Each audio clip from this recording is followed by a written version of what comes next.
नमस्कार, मी राहुल कुलकर्णी एबीपी माझामध्ये थोड्याशा विश्रांतीनंतर मधल्या ओळीमध्ये पुन्हा एकदा जगभरातल्या सर्व प्रेक्षकांचं स्वागत आहे. कुठलीही परंपरा चांगली किंवा वाईट किंवा त्यातल्या काही अशा बाबी की ज्याच्यावरती साकल्याने चर्चा होऊ शकते त्याच्यासाठीचा आजचा हा आपला व्हिडिओ नाही आहे. मुळामध्ये एक नॅशनल एज्युकेशन पॉलिसी कस्तुरी रंगन जे देशाचे वरिष्ठ वैज्ञानिक होते त्यांच्या मार्गदर्शनाखाली 2020 साली आपल्या देशात आली आणि त्याच्यावर आधारित काल रात्री साधारणपणे अंगणवाडीपासून ते वयोगट 15पर्यंतच्या विद्यार्थ्यांसाठीचा जो नॅशनल करिक्युलम फ्रेमवर्क आहे तो केंद्र सरकारने जारी केला आणि त्याच्यावर आधारित 2000 CBSEच्या वर्गामध्ये तर याच वर्षीपासून स्टँडर्ड सेकंडपर्यंत हा करिक्युलम फ्रेमवर्क लागू केला जाणार आहे. काही कमेंट्स केंद्र सरकारने मागवलेले आहेत आणि त्यातनं काही गोष्टी ध्वनित होऊ शकतात. जसं बऱ्याच जणांना असं वाटू शकतं की एकूण हा जो फ्रेमवर्क आहे हा भारताच्या एन्शियंट वैदिक परंपरेला धरून आहे का,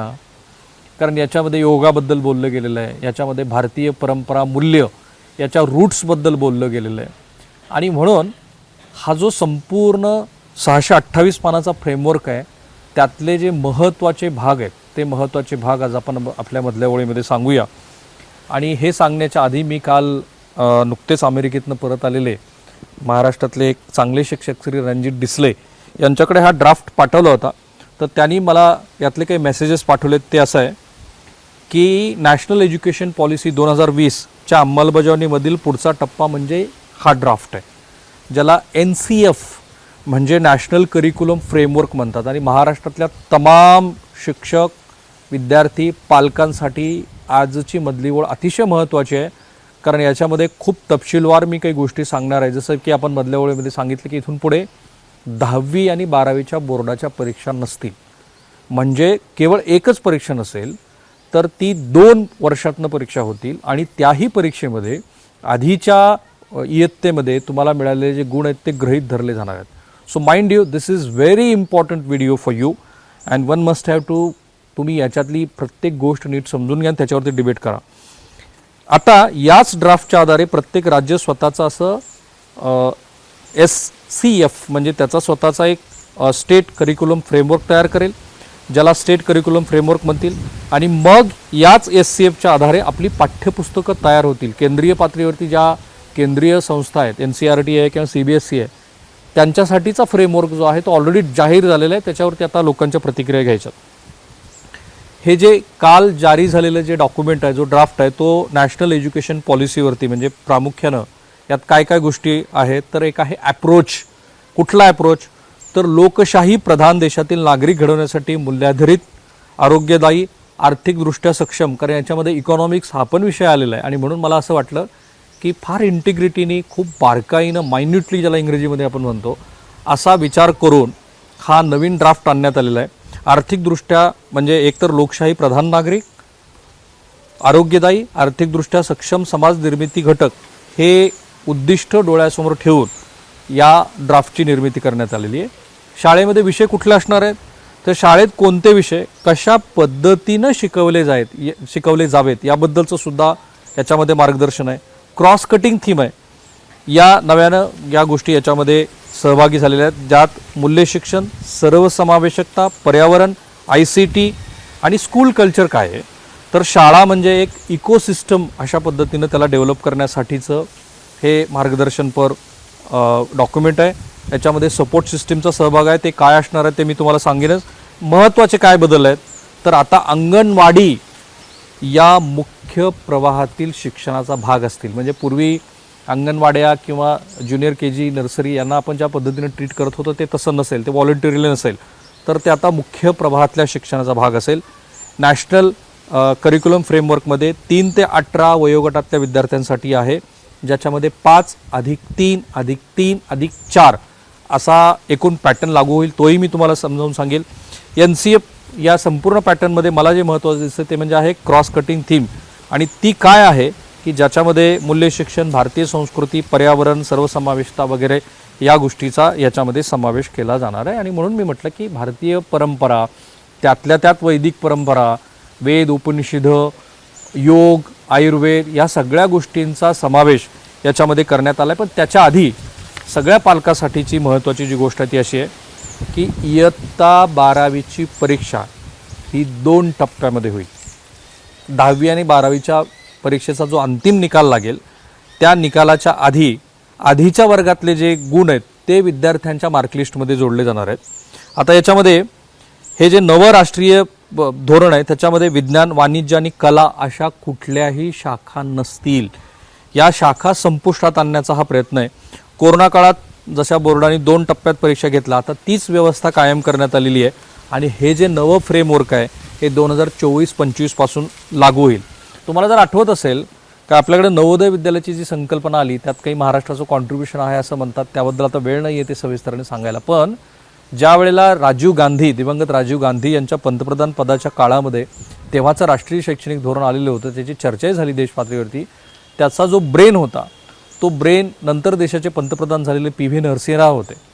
त्यांनी आंध्र प्रदेशमध्ये काही एफर्ट्स घेतले होते आणि त्याच्यावर आधारित राष्ट्रीय नवं शैक्षणिक धोरण आणलं गेलं.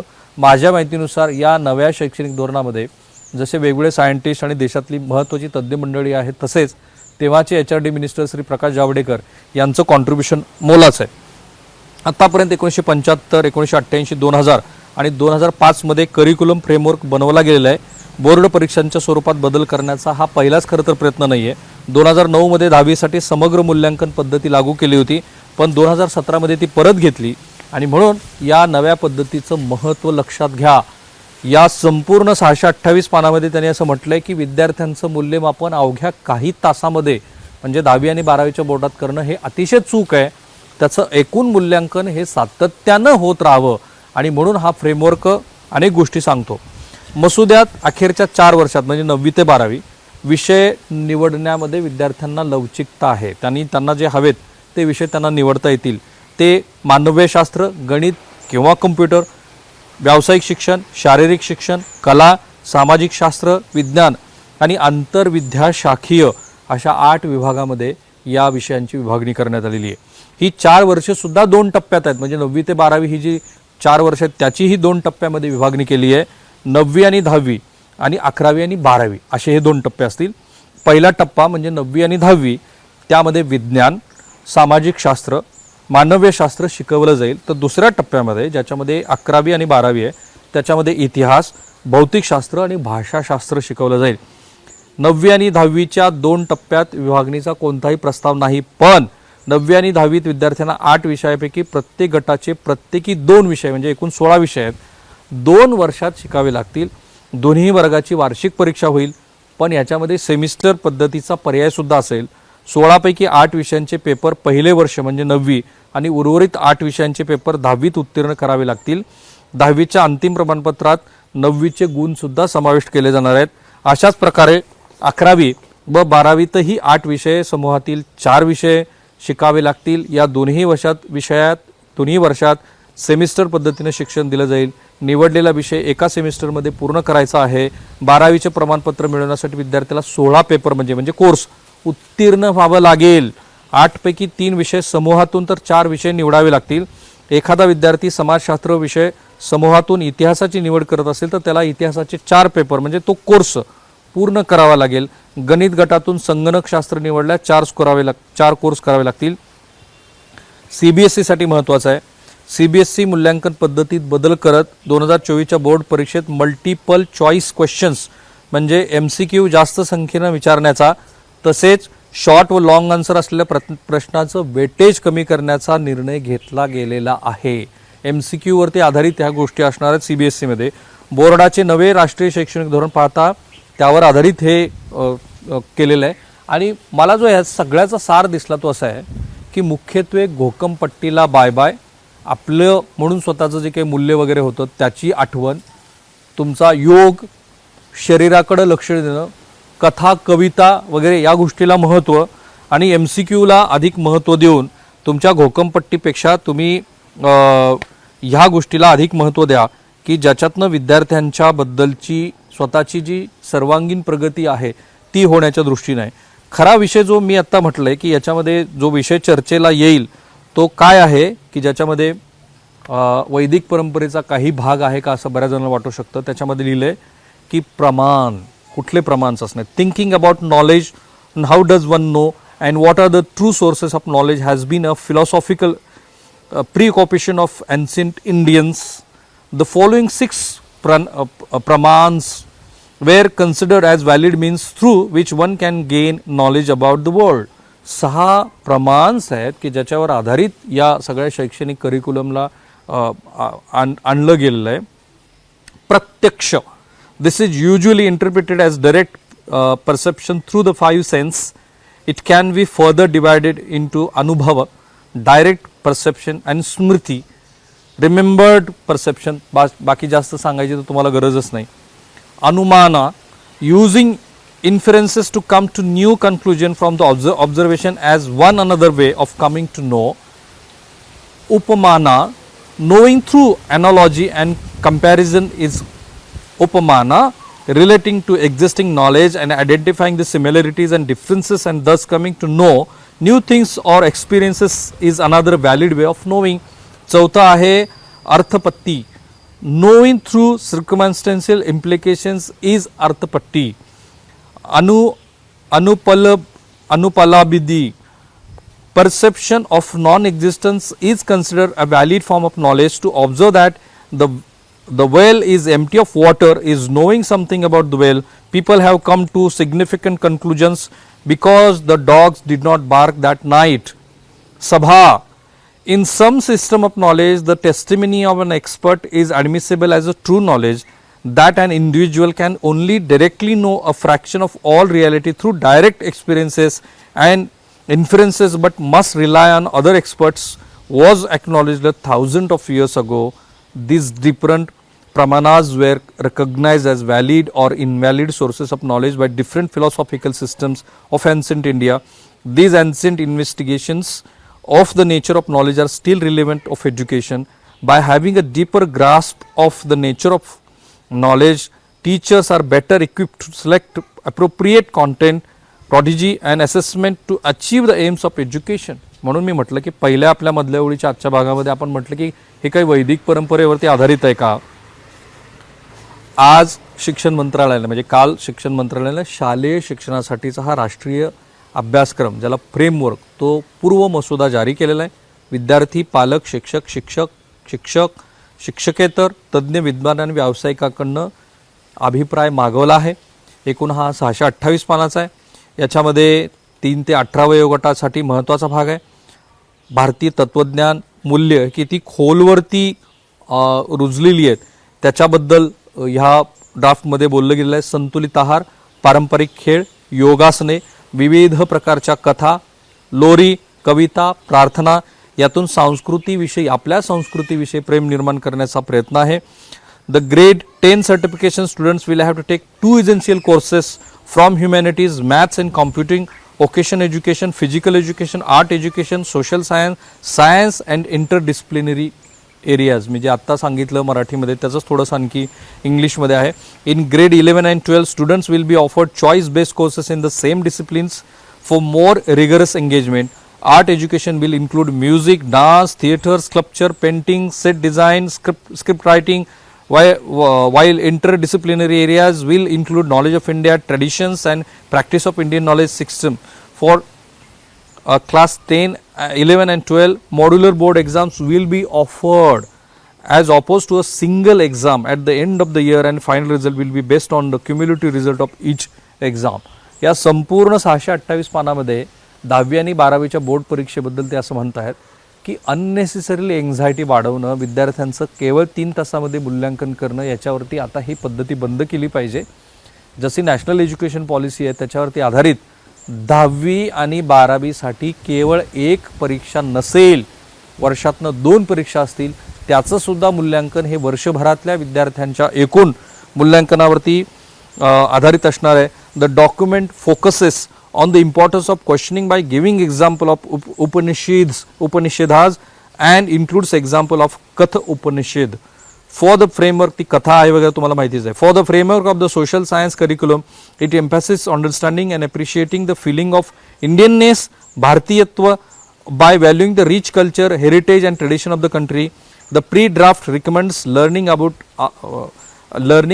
आयुर्वेद आणि योगा. जे जग आज सगळीकडे आयुर्वेद आणि योगाबद्दल बोलतं आहे तर त्याची सुद्धा आता तुमच्या प्राथमिक शिक्षणामध्ये, प्री प्राथमिक शिक्षणामध्ये, माध्यमिक शिक्षणामध्ये सहभाग असणार आहे. Identifying and explaining important phases of the Indian national movement against British rule with social references to Gandhian and other subterranean movements. The middle school history curriculum includes the emergence of large empires in the context of Greek and Magad geographies. म्हणजे मगध आणि ग्रीकांच्या काळामध्ये जी काही भारतीय सगळी साम्राज्य होती, मला कधी कधी असं होतं की चोला डायनेस्टीबद्दल आपल्याला किती कमी माहिती असतं, पण याच्यामध्ये सहभाग केलेला आहे. It recommends teaching concept of Buddhism, Jainism and Vedic and Confucian philosophies. या सगळ्या गोष्टी याच्यामध्ये असणार आहे. बुद्धिझम, जैनिझम, वैदिक परंपरा, ह्या सगळ्यांचं शिक्षण तुम्हाला इथं मिळणार आहे. The NCF proposes doing away with the current practices of dividing streams into the science, arts, humanities and commerce for class 11 and 12. ते मी तुम्हाला सांगितलंच. त्याऐवजी 10+2 या स्ट्रक्चर ऐवजी 5+3+3+4 असा पॅटर्न असणार आहे. जे एज्युकेशन क्षेत्रात काम करतात त्यांना कळेल की 10वी नंतरची 2 वर्ष, पुढची 3 वर्ष आणि मग पुन्हा पदव्युत्तर शिक्षण असेल तर 2 वर्ष, असा तो पॅटर्न होता. तो आता आपण सोडून दिलेला आहे. त्याच्याऐवजी पहिली 5 वर्ष, नंतरची 3 वर्ष, पुन्हाची 3 वर्ष आणि पुन्हाची 4 वर्ष असा हा असणार आहे. For classes 11 and 12 the same set of 8 curricular areas will continue to be in the offer, but choice based courses will be designed based on the disciplines. आणि मग मी बाकीच्या तुम्हाला बऱ्याच गोष्टी समजावून सांगितलेल्या आहेत. माझ्या दृष्टीनं याच्यामध्ये in confronts and addresses real challenges facing our country's education system, notably that of literacy and numeracy, rote memorisation, narrow goals and inadequate sources, ह्या सगळ्या गोष्टी त्यांना सोडून द्यायच्या आहेत. The aim of the education are articulated in the national education policy from which the curricular goals for the NCF are divided, which them inform the rest of the elements. This includes the full range of human capacities, value and dispositions that are aimed to be developed in the school education.